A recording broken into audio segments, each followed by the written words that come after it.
Assalamualaikum warahmatullahi wabarakatuh. Alhamdulillah wa syukurillah la ni'matillah wa salatu wassalamu ala rasulillah Sayyidina Muhammad bin Abdullah la hawla wa la quwwata illa billah ma ba'du.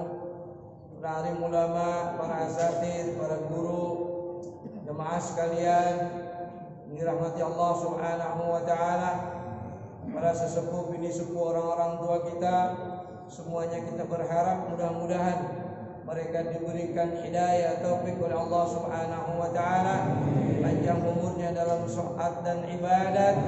Mudah-mudahan kita bisa melaksanakan kewajiban dengan sempurna. Amin ya rabbal alamin. Bismillahirrahmanirrahim. Nawaitu ta'allum wa ta'lim wa tadabbura wa tazkir wa naf'a wal intifa'a wal ifadata wal istifadah wal as'ala tamassuki bi kitabillahi wa sunnati rasulih wa du'a ila al-huda wa dilalata ala al-khair ibtigha'a mardatihi was sawabihi wa qurbih wa ila hadratin nabi Muhammadin Mustafa Rasulullah sallallahu alaihi wasallam summa ila hadrati hadal musannif hadal kitab Al-Imam Al-Fadil Syekh Muhammad Nawawi, summa ila hadrati Hujjatul Islam Abi Hamid Al-Ghazali, summa ila hadrati Syekh Hashim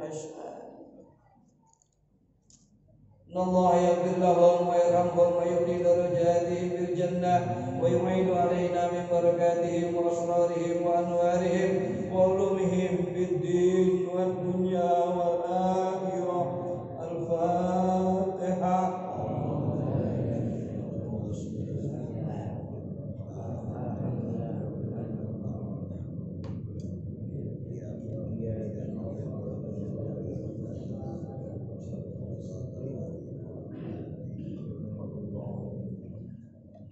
Bismillahirrahmanirrahim. Summasjud mukabbiran ghaira rafi'il yadain. Hadirin sekalian, alhamdulillah izin Allah membawa kita bisa kembali berkumpul di Masjid Darul Ma'arif. Bagian dari amal soleh kita, mudah-mudahan amin ya rabbal alamin. Ibadah yang kita lakukan ada dua macam, mahdhah, ghair mahdhah. Ini mau ngumpulin yang kemarin kehilangan ya. Paling kan kita lama nggak ketemu, kan ampar-amparan tuh. Kalau langsung kemari ntar nggak kumpul. Ngumpulin dulu nih, ingetin yang kemarin sempat dihentikan karena Ramadan. Mahdhah, ghair mahdhah. Direct bahasanya kalau bahasa kita. Yang langsung atau indirect, yang tidak langsung. Mahdhah enggak banyak. Kenapa enggak banyak? Karena ketentuannya Allah atur lewat Rasul. Puasa, sholat, itu ketentuannya ada. Zakat, haji, ketentuannya ada langsung. Dengan melalui Rasulullah Sallallahu Alaihi Wasallam, asyari, pembuat syariat yaitu Allah, menetapkan cara ibadah. Itu namanya mahdhah. Ghair mahdhah, ibadah yang tidak langsung, hakikatnya juga kepada Allah, namun pelaksanaannya diserahkan kepada umat Islam. Ghair mahdhah itu contohnya adalah sedekah, zakat mahdhah. Kenapa? Karena ketentuannya langsung. Kalau ibadah amal soleh, makanya tidak disebut ibadah, tapi sebutannya amal soleh. Aturannya enggak ditetapkan langsung. Kembali, salah satu ibadah mahdhah adalah sholat.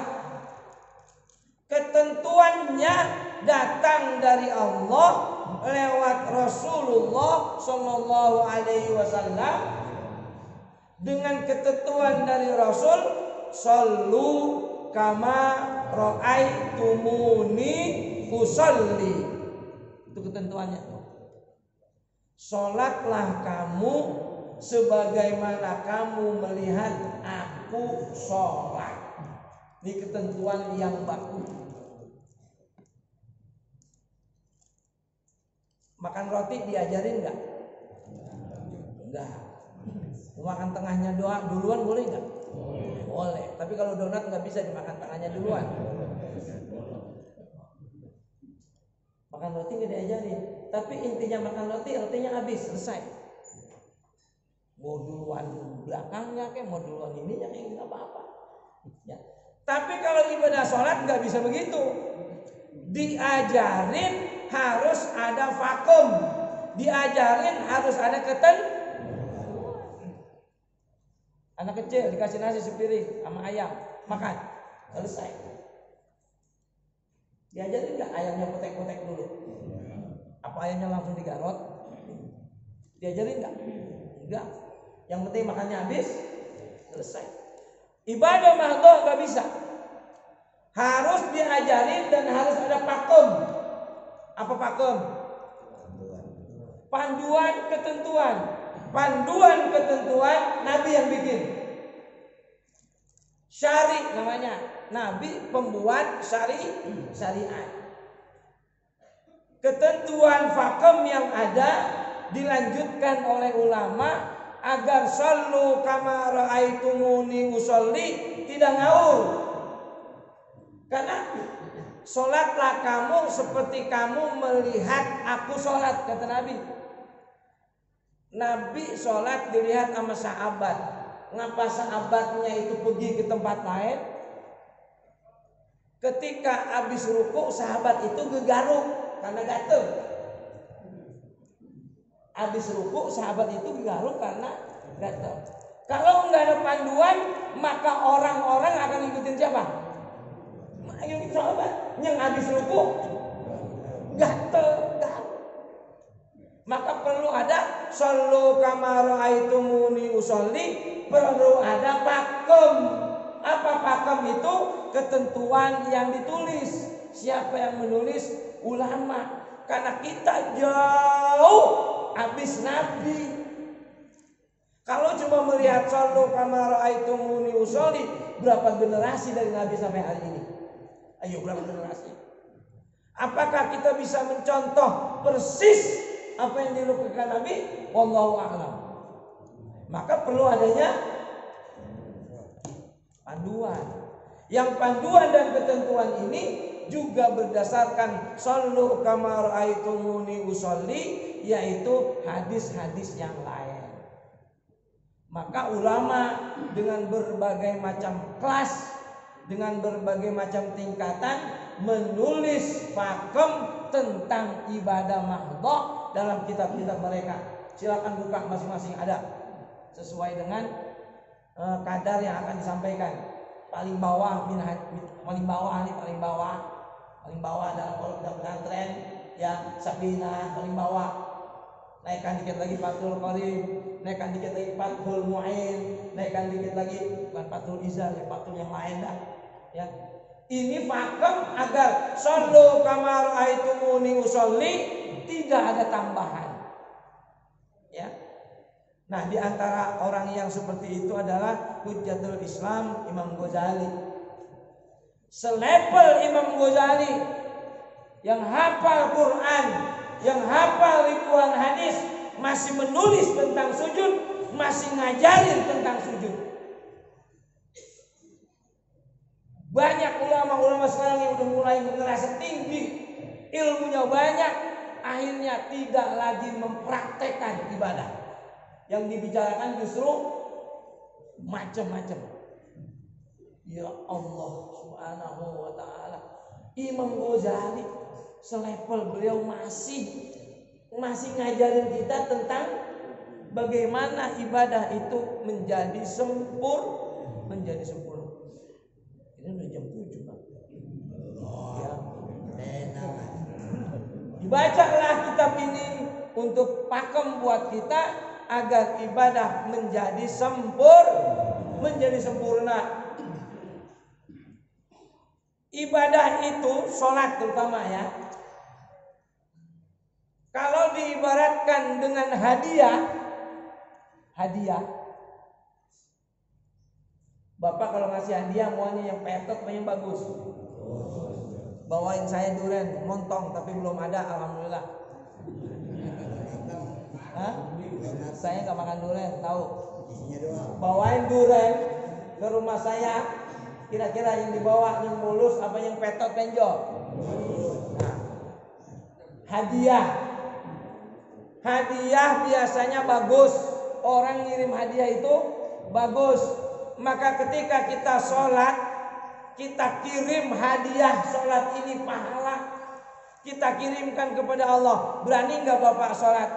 Berani nggak Bapak sholat ngempet? Berani nggak Bapak sholat ngegaruk mulu? Berani nggak Bapak sholat senderan? Karena dia sholatnya apa? Kita hadiahkan ini ke hadapan Allah. Kira-kira kalau kita bawa petot di hadapan Allah, Allah bilang apa? Allah yang bawa ini dikirimin berdua. Bahasa kita ya. Kita bawain orang petot, ngomongnya apa? Kalau kopet dibawain berdua. Kita yang ngirimin akan apa? Malu Pak. Supaya enggak malu, hadiahkan ibadah ke hadapan Allah itu dengan sempurna dan bagus, supaya enggak malu. Dengan cara apa ibadah sempurna dan bagus? Tidak ada kata lain kecuali ngaji. Bukan baca. Ingat, bukan baca. Jangan Anda ibadah sholat hanya melihat Google. Sujud kata Google, harus ini. Kalau nggak dipraktekin bisa nggak? Kalau nggak dipraktekin sama guru bisa nggak? Itu kelemahannya. Ya, makanya harus talaqi, harus ketemu antara murid dengan guru. Dalam ibadah itu nggak bisa cuma baca. Syarat-syarat sujud adalah 7 misalkan. Ini. Kalau kagak dipraktekin gimana? Ada yang sujudnya jidat duluan, yang musruk. Ada yang sujudnya tangan duluan. Mana bedanya sujud sama, mohon maaf, di atas tempat tidur sama bininya? Kalau di atas tempat tidur sama bininya, turunnya mana duluan? Dengkul. Yakin masih inget aja.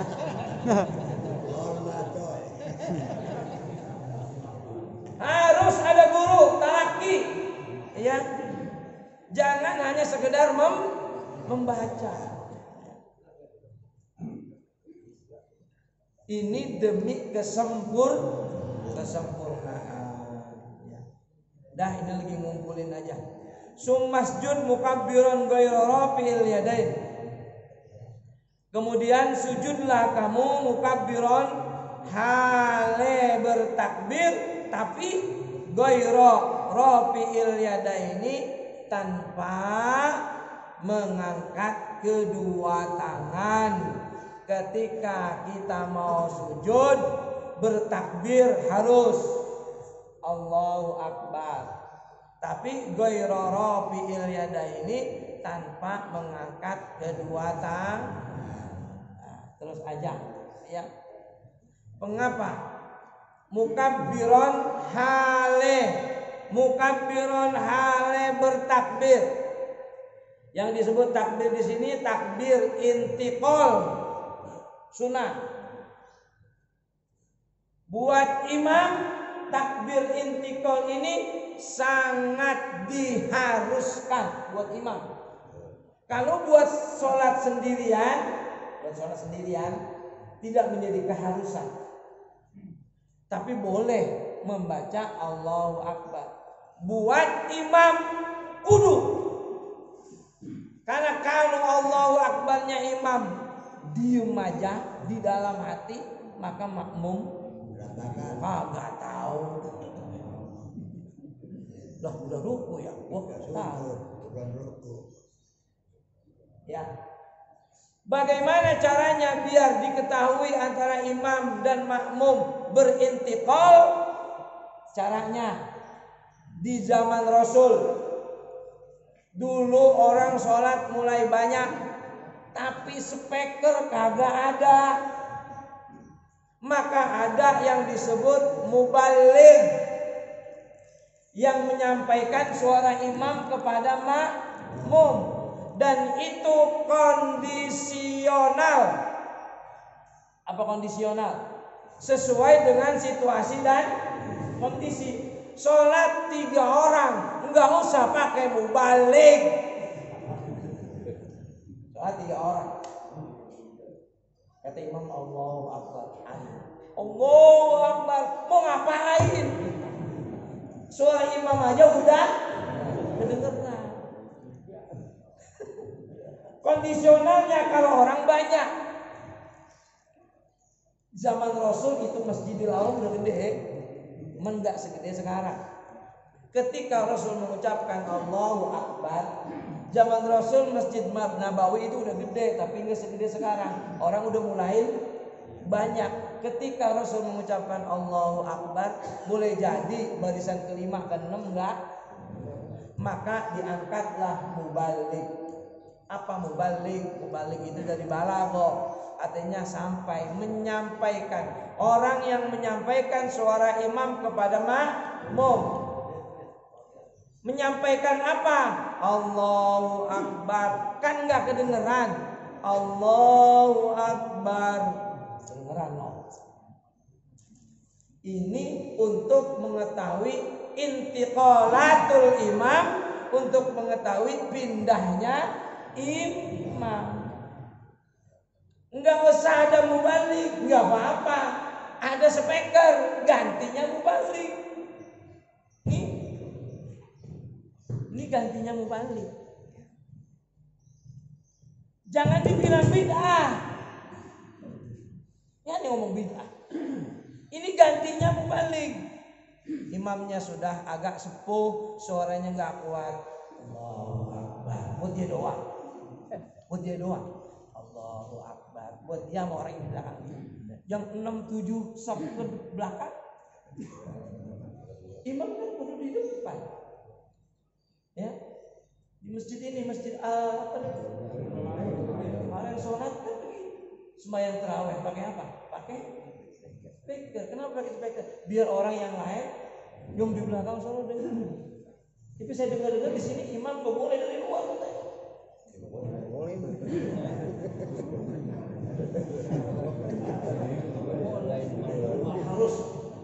Harus dari dalam, boleh dari luar.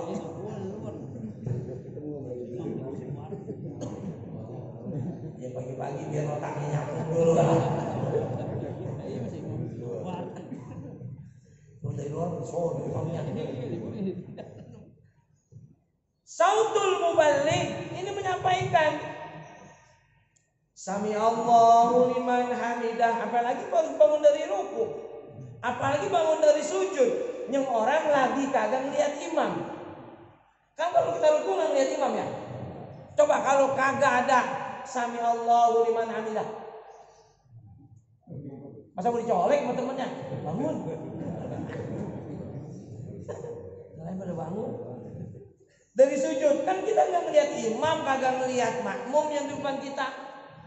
Sujudnya saking usuhnya, yang samping kiri kanan belum udah bangun, dia masih sujud lah. Ini orang kagak bangun, ternyata tidur. Nah dia mah kagak denger berarti, ya. Summasjud mukabbiran ghairu rafi'il yadaini, lakukanlah sujud dengan mengucapkan Allahu Akbar tapi tanpa mengangkat tangan, ya. Nah, ini ngikut Pak, ngingetin kita mau ngaji lagi, ya, nyambungin. Mudah-mudahan nanti pada kesempatan yang akan datang akan saya lanjutkan. Minal aidin wal faizin. Lebaran Pak punya siapa aja Pak lebaran? Yang sembahyang kayak yang kagak kayak lebaran Pak. Nah bener ini. Yang puasa kayak yang kagak kayak pada lo serbukan dia Pak. Serbukan dia. Aku sembahyang, aku puasa lebaran, serbukan dia. Karena lebaran itu adat istiadat. Lebaran itu budaya. Minal aidin wal faidin. Itu hadis. Ya. Ada lagi taqabbalallahu minna wa minkum. Ada lagi mohon maaf lahir batin. Itu kan Indonesia doang yang ada begitu. Ngaji ini pernah di Arab tanyain. India nggak ada India. Ada nggak di Arab? Ngaji mohon maaf lahir batin. Kalau habis sembahyang di Masjidil Haram ada nggak orang mohon maaf lahir batin? Nggak ada Pak. Salaman mohon maaf lahir batin nggak ada. Jadi yang namanya Lebaran itu milik budaya Indonesia. Tidak ada istiadat. Yang ada itu tadi minal aidin wal faidin. Minal aidin wal faidin itu erat kaitannya dengan hadis Nabi, man qoma ramadhana imanan wa ihtisaban ghufira lahu ma taqaddama min dzambi. Itu erat kaitannya. Siapa yang mendirikan Ramadan? Kenapa Nabi menyatakan qoma bukan soma? Kenapa Nabi menyatakan qoma? Karena Ramadan itu amaliannya banyak, bukan hanya soma.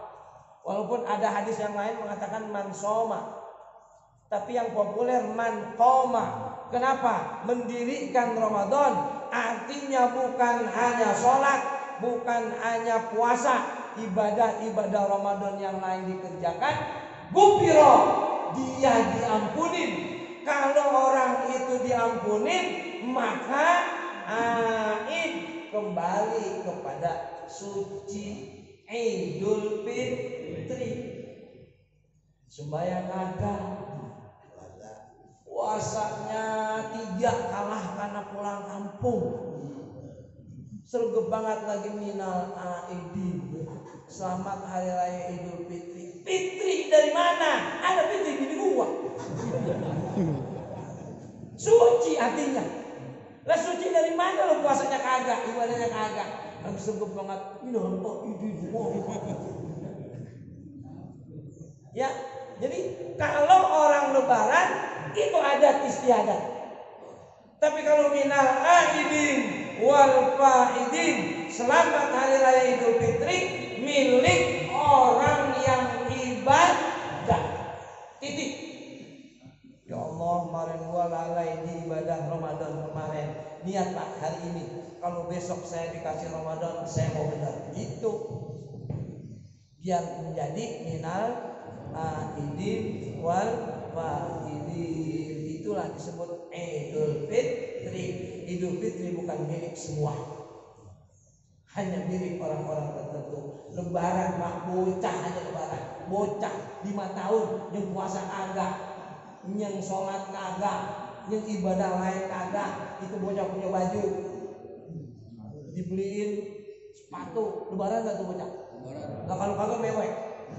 Lebaran dia, Idul Fitri nggak dia? Belum. Kita semua Idul Fitri mudah-mudahan. Ya Rabbal Alamin. Saya mohon maaf segala kekeliruan kehilapan yang saya sampaikan. Apabila ada salah dan khilaf, mungkin itu bagian dari kebodohan saya. Saya hanya menyampaikan dan membaca. Mudah-mudahan apabila ada kebaikan itu datangnya dari Allah Subhanahu wa taala. Dan Allah wa iyyakum ajmain. Assalamualaikum warahmatullahi wabarakatuh.